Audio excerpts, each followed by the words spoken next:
Hey guys, how you doing? This is Rick, and I've got a video for you today to help you with removing and replacing a headlight bulb in a VW Beetle.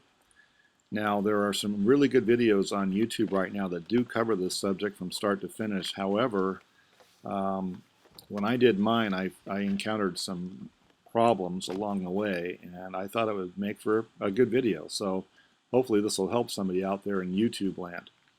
Um, As you probably already know, you have to locate a lever. And this is what it looks like right here. Um, there's one on each housing, on each side of the car, and you have to actuate that lever to get it to go all the way up so that when you do that, it releases the light housing. And when the housing is released, you can pull it away from the car and then get access to the light bulbs themselves and change them out. A new light bulb is $8. If you take this to the shop and have these guys do it, they'll be happy to help you with it. But I don't think you're going to like what the bill looks like. So I really hope you work through this. I think with this information I'm going to provide you here, you can do it easily. Okay, I'm going to try to save you all the trouble and all the headaches. I'm going to show you some tips and tricks. So here we go. Trick number one.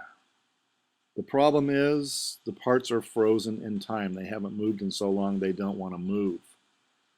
So how do you get these things to move? Well, step number one is you got to locate the little button there. And you got to push that button in. Simultaneously while pushing the button in, it releases the lever so that it will go up.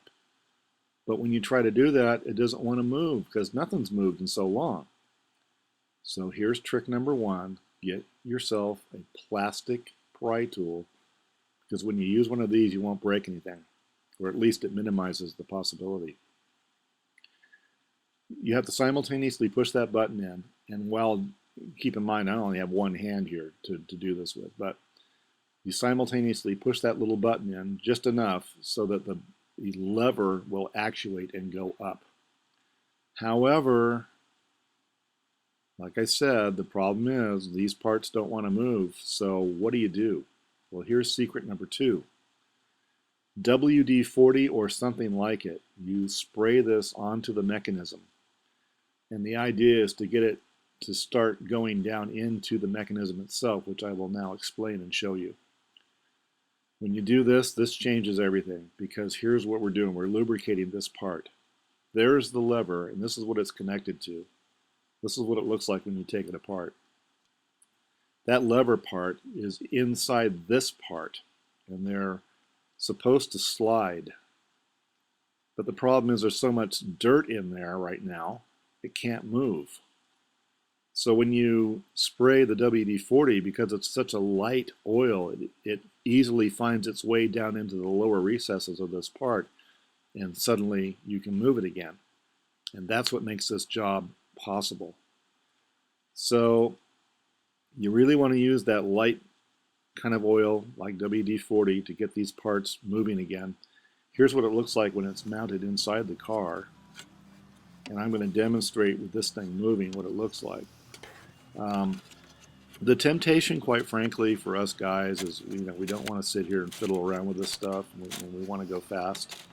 So the temptation is to use a big nasty pry bar or something like that on that lever. But let's remember that these parts are made out of plastic. Now, it's a good grade plastic, but it's still plastic, obviously, and it's delicate. If you use a big old honking pry bar, you're going to break something for sure. If you break that lever, it is going to be a nightmare. So I can promise you, from having done it, the strength of your hands combined with plastic pry tools combined with using WD-40 is the solution to this problem, and you're going to find it works really well for you. And you're going to have this done in probably maybe 20 minutes, assuming that your parts are really frozen. Here's where it fits. I'm pointing to it right there. Keep in mind that's not lubricated. That's why you got to wiggle the part so much. But your plastic pry tool is going to help you remove the light housing from the car as well without damaging anything. So I'm going to show you now what this looks like. You've moved the lever all the way up into where it releases the light housing. Now the light housing is going to come out. You have to wiggle it and just pull it all the way forward, not up, but forward, straight out. Now when we do this, here's the next thing that we got to deal with. We got to unplug it. Well, that means it's another opportunity to break something, in my opinion.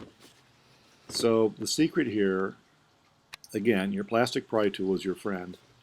I used my plastic pry tool right about where my thumb is right now, and I pushed in and up. That's how I did it. There's probably another method, but I was very careful to not break anything, and it worked. I have a funny feeling there's probably a better way to do this, but let me show you what we're doing here. When we unplug it, we're trying to clear this little clip right here. So when we put it all back together, we got to make sure that we put the plug back in so that it clicks over that little notch right there. So keep that in mind. But once you have it unplugged, now obviously it's completely free from the car, and then we can move on to actually changing the bulb. We've now accomplished the hardest part. Now we're going to do the easy stuff. Removing this black cover is easy, and I will show you how I do it. My method is a little bit different than the other videos that are on YouTube that I'm aware of. You're going to find at the top there's this clip, and you just simply, press down on it like you see me doing, and it unclips it. However, there's one screw that's also helping hold this all on, and it's right here. So what I do personally, my method is I unscrew this. It's got kind of an oversized washer on it to help hold that cover on. And it's just a Phillips screw, so I just unscrew it. And actually I should probably edit this down because it's kind of boring to sit here and watch somebody unscrew a screw. But anyways, it just comes out really quick. Once you do that, it really makes this cover coming off very easy. Now you can unclip it and it'll fold out of the way, as you're about to see here in one split second here. So once we do this, now we have full access to the light bulbs, and it's a very simple matter to simply change the bulb. I wanted to show you what you're actually looking at, by the way, is the running light. That's probably the one you're going to have to do because it's on so much. And it's just this one wire connected to it. You need to take that wire off of the bulb carefully so you don't break it, and remove the light. I'm going to show in part 2 the finer details of taking that off. Again, there are a couple of little tiny tricks. So here's the light housing again, just kind of an overview. And let's talk about the bulbs real fast. Here's the bulbs. There's what they look like when you take them out. I just want to point out real quick that you always hold them by the retainer, as you see me doing here. Never take your good working bulb and hold it by the glass. If you do that, the oil in your hands will ruin the bulb and it will burn out very, very fast. So always hold it by the metal retainer. Here's what the replacement looks like. I went down to the parts store, got this Phillips replacement. It is identical to the original, and I paid $8. I will now move on to part 2 of our video.